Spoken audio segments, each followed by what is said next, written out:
भविष्यमालिका पुराणको अध्याय 21 मा पञ्चभूत प्रलयको बारेमा उल्लेख गरेका छन्। मालिका शास्त्रमा पञ्चसखाहरूले लेखेका छन् कसरी भगवान कल्कीले 5 तत्त्वहरूद्वारा विनाश लीला गर्नेछन्। भगवान कल्कीले पंच तत्व सहित धर्मको स्थापना गर्नेछन्। आकाश, वायु, अग्नि, जल र पृथ्वी, विश्वयुद्ध र रोग महामारी, यी 5 तत्वहरू कल्की लीलाको माध्यम बन्नेछन्। महापुरुष अच्युतानन्द जी चकडामडान ग्रन्थमा लेखेका छन् पापको कारणले यो सम्पूर्ण भूमि नष्ट हुनेछ र मानिसहरू बिना कारण र बिना रोग मर्नेछ, जसलाई गोप्य मृत्यु भनिन्छ।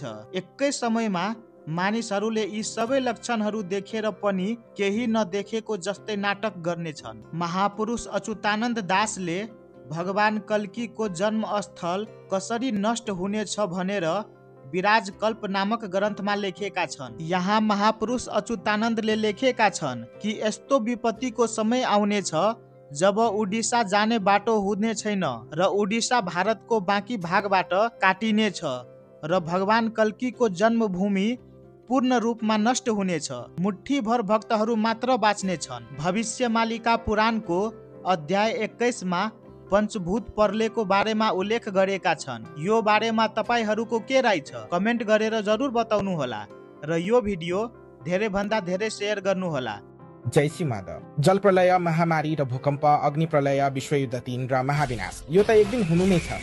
तर सबैबाट तपाईँ कसरी बच्न सक्नुहुन्छ? सबैभन्दा पहिले मांसाहारी भोजन खान छोडिदिनुहोस्। अन्डा पनि खानु हुँदैन र कुनै पनि प्रकारको नशा नगर्नुहोस् र गलत काम नगर्नुहोस् र सत्य, प्रेम, दया, क्षमा र शान्तिको आचरण गर्नुहोस् र 3 वटा कुरा गर्नुहोस्। त्यसमध्ये सबैभन्दा पहिलो हो त्रिकाल सन्ध्या अर्थात् त्रिसन्ध्या। यसलाई दिनमा 3 पटक गरिन्छ। जस्तै बिहान गरिन्छ ब्रह्म मुहुर्तमा, बिहान 4 बजेदेखि 6 बजेको बीचमा तपाईँ जहिले पनि गर्न सक्नुहुन्छ। तर तपाईँलाई समय मिलेन भने समय तपाईँ अगाडि पछाडि गर्न सक्नुहुन्छ। आधा घण्टा 1 घण्टा पछाडि गर्न सक्नुहुन्छ। दिउँसो 11:30 बजेदेखि दिनको 1 बजेसम्म गर्न सक्नुहुन्छ। त्यसको बीचमा साँझ 5 बजेदेखि 6:30 बजेसम्म गर्न सक्नुहुन्छ।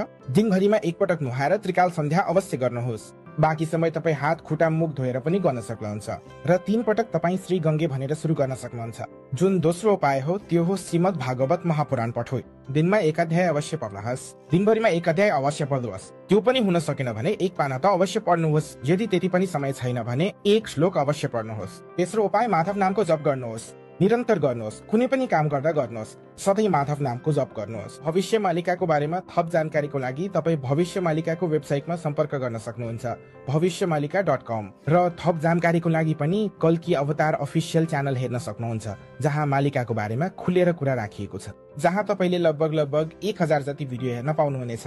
र पनि तपाईँलाई थप जानकारी जान्न छ त्रिसन्ध्याको बारेमा वा कुनै प्रश्न छ भने तल दिएको नम्बरहरूमा तपाईँ सम्पर्क गर्न सक्नुहुन्छ।